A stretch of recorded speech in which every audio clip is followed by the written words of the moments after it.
Welcome back to another episode of Bulldog Blitz. We are officially through with 3 weeks of IHSA football action as we approach the midpoint of the season, heading into week 4.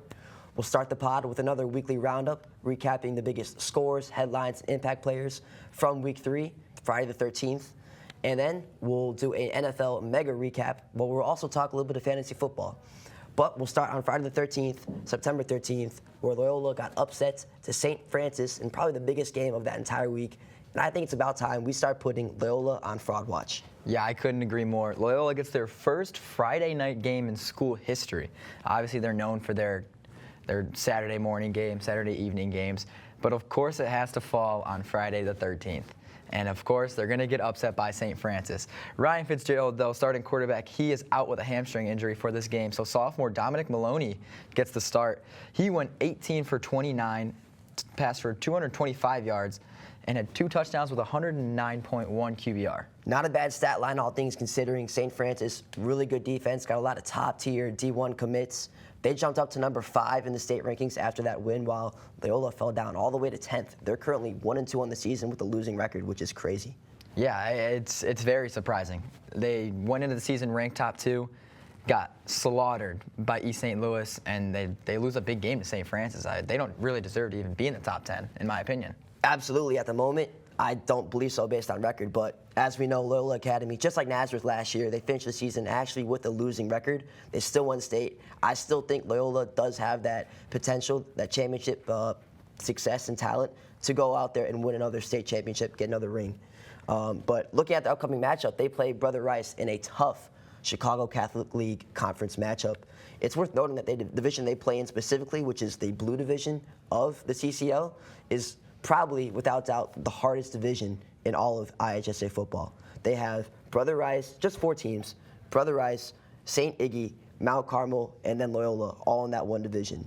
It seems impossible to me.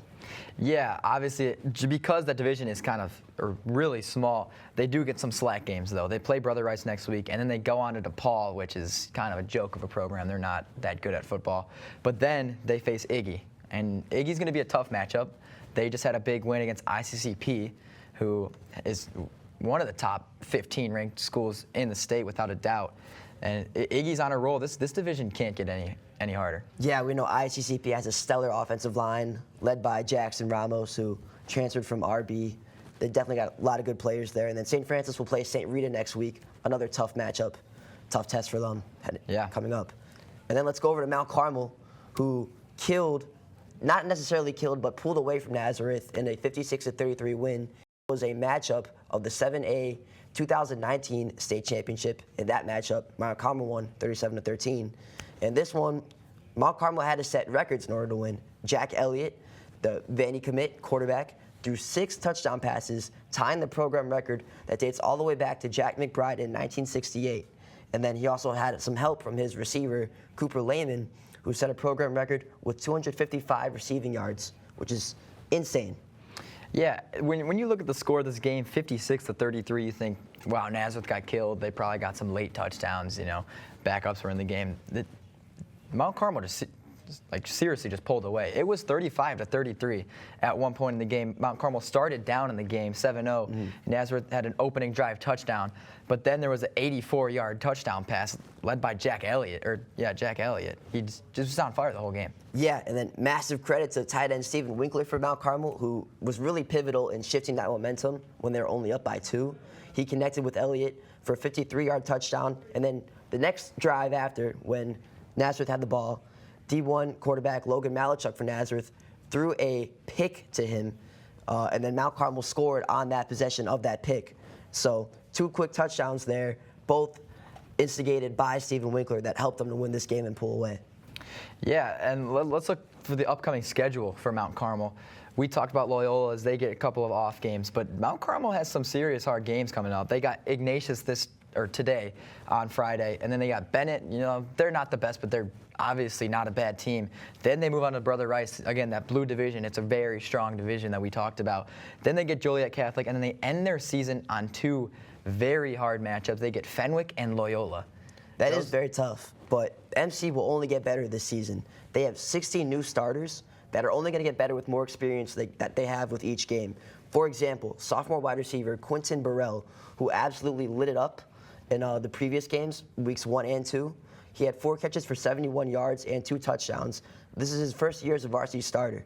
So the more games they play and continue to add on, the better they'll be for that late stretch in the playoffs. Yeah, it's safe to say that this team is on the rise. And let's talk about another team on the rise, Hershey. A massive upset against Maine South, who we talked about in our last show. Yeah, they stunned Maine South with the second biggest upset of Week 3. They won 28-23. Hershey, led by UCLA commit Colton Gumino, and this was a complete surprise as they had already lost 2 games prior. One getting absolutely smashed to Warren Township, 55-26. The other one losing to Barrington, I believe. And yeah, especially because they battled back from adversity. Yeah. They started off the game giving up a 72-yard touchdown dot from Constantine Cohen's throwing to his wide receiver Mason Petras. And they battled back, and they found a way to win this game. Yeah, and massive credit to Brandon Jenkins, the running back for Hershey. He racked up 31 carries for 234 yards, also had 2 touchdowns, and he also had an interception on the defense with 1:46 left to go, kind of secured the game. Yeah, huge talking point there with Jamison Purcell. He could be maybe the starting quarterback moving forward. Here's a quote from the Maine South head coach. For 3 quarters, outside the first play, we really didn't move the ball much, and he was referring to when Constantine Coins was still taking the snaps. And then he was saying we were trying to get a spark, and Purcell seemed to spark us up a bit. So this is very encouraging if I was Purcell. He currently has offers from Auburn, Florida, Indiana, Kentucky, and Bowling Green. So top-level D1 offers already as a sophomore. I think he could be the new direction for this program moving forward, especially after this loss. Yeah, that's been a massive talking point between me and Liam in class. Like, for the past 2 weeks is why is this kid not on the field? And he finally gets his time to shine, and he brings this game closer together. It's great to see from Purcell. But let's talk about another team who's just going to remain at the top, who this time has an easier schedule, and it's East St. Louis. Yeah, they still remain one of the top teams in the country after dismantling the number 3 team ranked in Pennsylvania, Imhotep Charter. They beat them 35-14, and they stay perfect on the season after a gauntlet of tough teams that they played earlier, starting with Loyola, who they beat 34-7. Then they went to Newton, Georgia. Well, they might have played home, I'm not exactly sure, but another out-of-state opponent that they beat 20-21, followed by this out-of-state opponent that they beat, Imhotep, winning 35-14. So they're 3-0, and it will only get easier for them. Yeah, without a doubt, it's only going to get easier. Something scary to think about is that if RB actually manages to go 5-4 on the season, our opening playoff game is against East St. Louis, which didn't end so well last time for our school. Yeah, coming up against Luther Burden, who will probably be the first wide receiver selected in the 2025 draft. It's never going to be great for us, and yeah, it did not end so well. So hopefully we don't meet that same fate going forward in the playoffs this season. Yeah, of course, and like we said earlier, expect this team to stay #1 throughout the whole season. I mean, there's no other team that's putting up these games like East St. Louis is, and they actually have an out-of-state opponent tomorrow. It's Belleville East on Saturday, which is tomorrow. This should be a good game, but I honestly don't see anyone tearing down the reins of East St. Louis. Not anyone at all until possibly October 25th, which will be a primetime matchup as they will take on IMG Academy at home in the last game of the regular season, which will have major ranking implications both in-state and nationally. If they can somehow finesse a win against IMG, I don't see how they're not top 10 in the country. Yeah, well, I mean, I couldn't agree more, because if you could beat a high-status program like IMG, when you think of high school football, you think of IMG. J.J. McCarthy went there, transferred from Nazareth. They're solid every year. They don't take years off. Yeah, they currently have the best offensive lineman in the whole country, Jordan Seaton, who I believe he committed to Oklahoma, but I'm not 100% on that at all. But to face guys like him, it's going to be very tough for the Flyers.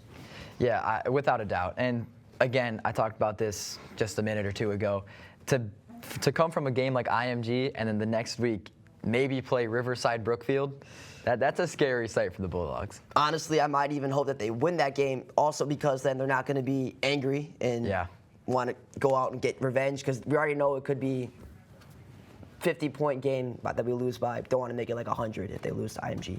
So we'll see. Of course. But now let's shift over to the top 10 rankings via Sloshay. We got East St. Louis at #1. No surprise there. Yeah, followed by that, you got Mount Carmel, who, after that they're 2-1 right now, which I'm perfectly fine with. I think they deserve to be number 2. Got Lincoln Way East, who are currently perfect on the season still. They just mollywop Stag 49-3 last week.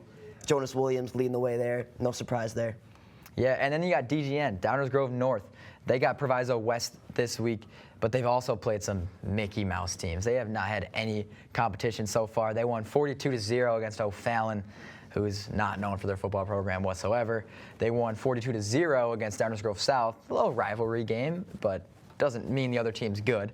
And then they whooped Glenbard West 42-7, who has really just been whooped in every game. They got whooped by Loyola early in the season as well. Yeah, and then controversially, you have St. Francis at number 5, who I think should be a step ahead. Downers Grove North, I think they should be at number 4.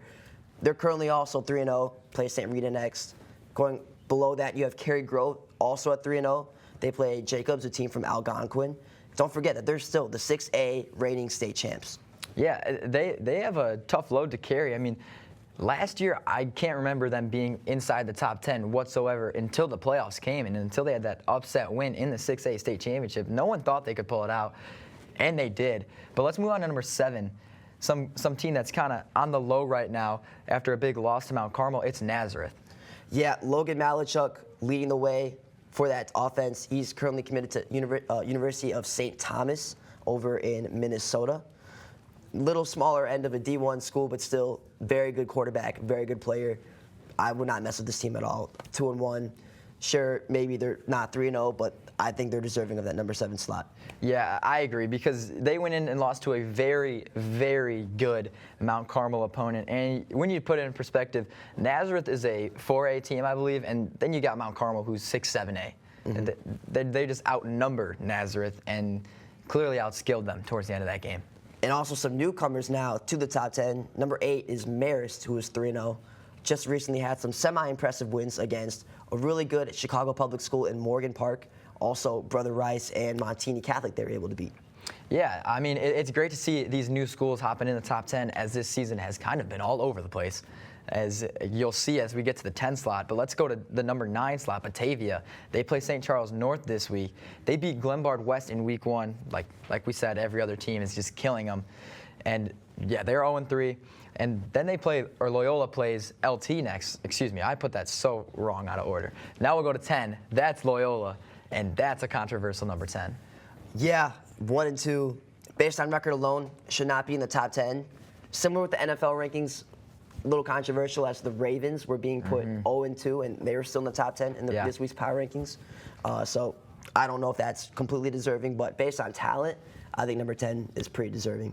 Yeah, I mean, we kind of expected this. It was going to be known that Loyola was going to be hard to bump out of the top 10. I mean, especially when you lose a game without your starting quarterback, Ryan Fitzgerald, head coach's son. But now, let's head into a new segment here. Yeah, we're going to do our weekly wrap of the NFL, week 2 specifically, where we'll recap the top players of the week as well as the top teams of the week. Let's pull up that graphic. Now, there it is, this beautiful graphic that Leah made. And we'll start with our number 1 player, Alvin Kamara, who went ballistic this week, having 20 attempts for 115 yards and going for 3 rush touchdowns as well as 1 reception touchdown with a 44-19 win versus Dallas. Yeah, I mean, this dude was a fantasy nightmare last year. You did not want to line up against this guy. Luckily, the kid here, Liam Hickey, has him on his team, put up some massive numbers, amassed 44 fantasy points. I did pretty well this week thanks to him. I had him, and then I also had HN, who had 29 points, who really carried my entire team. Before that, I also had Tyreek Hill and Tua in the Thursday night slot, who did not do so well, as we know. Prayers up for Tua. But thankfully, these guys carried me to a win. Yeah, thank you, Liam, for flexing your fantasy team on everyone here. Currently first place. Yeah, waiting for that part there. But let's move on to our next player of the week, the breakout star, Marvin Harrison Jr. I think his breakout was inevitable. After a shaky week 1 where he only had 3 targets for 1 reception and 4 yards, he went off in week 2 finally. He had his breakout game. Yeah, and a lot of people were scared on how good Marvin Harrison was actually going to be after that shaky week 1 performance, and he came out the gates flying. He had first 2 drives, 2 long touchdowns. He had 8 targets this week, 4 receptions, 130 yards, 2 reception touchdowns, putting up 29 fantasy points. And now we'll move on to DK Metcalf, who was not the only wide receiver that exploded in the Seahawks wide receiver backfield. For him, though, he had 14 targets for 10 receptions, 129 yards, and a really long reception touchdown that was 50-plus yards. He accumulated 28.9 fantasy points on the day against a really tough New England defense where he was being guarded by Christian Gonzalez. Yeah, Geno Smith honestly has to be the star of this game, letting his receivers, Jackson Smith and Jigba and DK Metcalf, put up surreal numbers against a strong Patriots defense, although we just saw last night that defense really didn't show. But that's a strong defense that they put up heavy numbers against. Yeah, Geno Smith threw for about, I think, 330 yards, which is crazy. I think he was the first quarterback of the entire year to throw for over 300 yards. Yeah, and talking about quarterbacks, let's talk about someone who is very surprising to see in the MVP candidate talk so far, Derek Carr. Yeah, led by his offensive coordinator, Clint Kubiak, who has been scheming some really good plays for this Saints offense. They've had a 44-point game and a 47-point game in week 1. In this game, he had 243 yards for 2 pass touchdowns, also had 1 rush attempt, and a 125 quarterback rating, which is absolutely insane. Yeah, I mean, you head to the end of last season. Everyone's talking about Derek Carr like every Saints fan wanted him out. No one wanted him. He came from the Raiders after a rough season with the Raiders. He thought his whole career could turn back around. It didn't last season, but now he's back, and he means business. Yeah, it'll be intriguing to see what he does in this Philadelphia matchup that he has in Week 3, as Philadelphia, we know, has a shaky secondary. We saw that exploited in the Falcons game, but we also do know that they have some monstrous D-line guys, so it'll be interesting to see how that plays out with Clint Kubiak. Yeah, something else that's interesting to see how it plays out is Malik Neighbors and Daniel Jones. Malik Neighbors is our number 5 for our weekly wrap. He had 18 targets, 10 receptions, 127 yards, and a reception touchdown. Now, that's obviously not going to be sustainable if you're a fantasy football owner, but I still think you got to keep him. Don't sell high on this guy. He is the real deal in New York. He's going to be their number 1 guy. Even though he's not getting 18 targets every game, likely, he'll still be getting double-digit range for sure. Yeah, without a doubt. I mean, you look at their other targets. Their next man up is Wan'Dale Robinson. Obviously, not a bad player, but he has nothing on Malik Neighbors, and clearly Daniel Jones found that out last week. It's also worth considering Devin Singletary, their lead running back, has no work at all in the passing game. He's strictly a running back. So I think that's why they're going to look to Malik Neighbors a lot more than they usually would. Yeah, without a doubt. And let's talk about someone who's getting looked at a lot more than usually is, Sam Darnold and the Vikings. Let's head over to the other side of our weekly wrap. We got the Vikings with a 23-17 upset win over the 49ers. Crazy win that I was not expecting at all. Vikings are really putting their name on the map right now. They play the Texans in week 3. We'll see how it goes, but they're looking like the real deal. Yeah, Sam Darnold put up a monstrous game for Sam Darnold standards. 17 for 26, 268 yards, 2 touchdowns, did throw an interception, but he's actually running a little bit too. 5 rush attempts for 32 yards. This guy is a mobile quarterback, which is not something that I had on my bingo card for 2024 season. Yeah, I can't say I did either. But let's talk about some more mobile players. We got Ty Chandler stepping up big when Aaron Jones struggled last week. Ty Chandler got 10 rush attempts as most of the year and put up 82 yards against a very good 49ers defense. Yeah, Aaron Jones is looking like Unc right now. He's old. He's not really reliable. Aaron Jones had a fumble. It's no wonder why they went to Ty Chandler in the running game. Yeah, Aaron Jones really just put the cherry on top of the fumble at the goal line. Something you never want to see from a veteran like Aaron Jones, who has only had 3 fumbles in his entire career, which is, it's something surprising to see. But when you got that Fred Warner punch coming in, it's hard to hold on to that ball. Yeah, Fred Warner is definitely a top linebacker in the league. Moving on to the Buccaneers, Baker Mayfield leading the way for this explosive offense. He had 185 yards in this game, 5 attempts for 34 yards, and a career-long 11-yard touchdown, which that doesn't seem right, but he played extremely well, and he has been playing well for these first 2 weeks. Yeah, excuse me on the notes there. He did have a career-long 11-yard rushing touchdown. You said it doesn't seem right, and Baker Mayfield himself in a post-game interview didn't believe it was right, as he was told the stat, and he was shocked.